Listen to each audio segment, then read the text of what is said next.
Have you ever been in the school changing room in 8th or ninth grade and seen the insanely jacked dude? He had the bicep veins, he had huge biceps, he had a six pack, but he hadn't really worked out. He hasn't done much effort, he hasn't gone to the gym much. You look at yourself and you're like, oh, I'm just this skinny fat boy who is unable to build muscle, even if you've been going to the gym for 6 months. I was that boy. I was just the average boy who went to school. But now it's reversed. The guy who had those genetics, who looked really nice at the time, he's gone fat, he's gained weight, he's dropped out of sports, he's gone worse in school. While me, on the other hand, I've started working out much better. I started seeing progress from working out. And I've increased my productivity, I've increased my grades, and pretty much everything. The guy who started off as skinny fat outgrew the guy who had perfect genetics, the guy who had the bicep veins, the guy who started off with it all. Why is this? You could relate this to all the people who are born into wealth. Look at all the kids who are born rich. When they grow up, they blow off all that money. They lose all of it. Why? The ones who have won the lottery, 70% of people who have won the lottery have gone bankrupt within 5 years. Why? Because they did not work for it. When you don't have to work for something, you take it for granted. You just think, oh, it'll come around again because I have enough. I look good enough. I get good enough grades. I'm rich enough. So out of this, you get two types of people. You get the people who've won the genetic lottery, or they've just been born into wealth. They've just been born really lucky, right?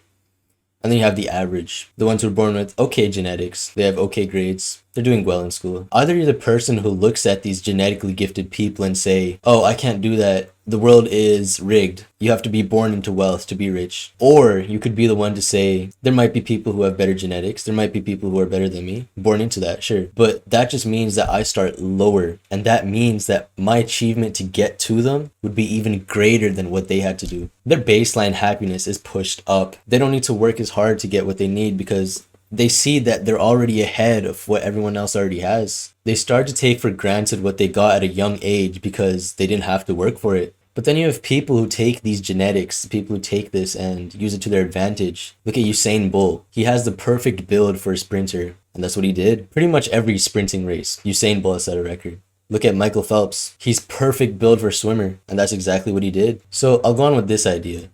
Self-improvement is for those who find themselves lower than others. The ones who constantly compare themselves to the ones who are already born into such great genetics. The ones who are born into wealth. It's for those who feel overweight, those who feel inadequate, those who feel like they're not enough. So there's going to be some dude in the comments, he's going to be like, oh, but Benit, what if someone is disabled and he's unable to work out and he doesn't have muscle fiber? Come on, bro, don't give me the worst scenario. Like, are you disabled? Are you lacking muscle fibers? No? Do you have an arm? Okay, you could work out. Self-improvement is for losers. When the losers start making progress, they feel so much more achieved. Going from skinny fat to muscular is so much of a better story than going from already lean to going to a bit more lean. The lower you start, the higher your ceiling is. And the ones who are born with the good genetics, their floor is already up here. Your floor is down here. You can't even see your floor. It's down, it's down here. Every accomplishment you make, feel proud of it.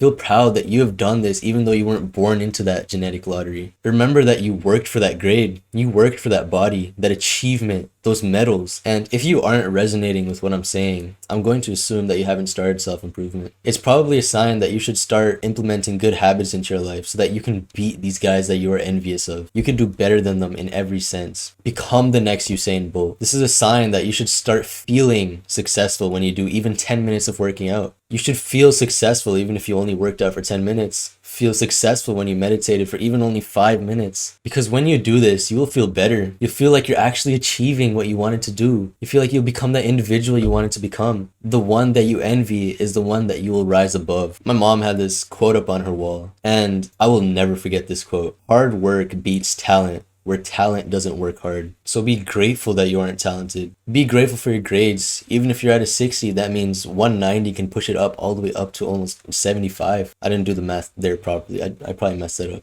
Be grateful for your past, because that means your future will be 10 times better. If you feel like you want someone to talk to or just want an accountability partner for your habits, I have a link in the description that you can sign up for one-on-one meetings.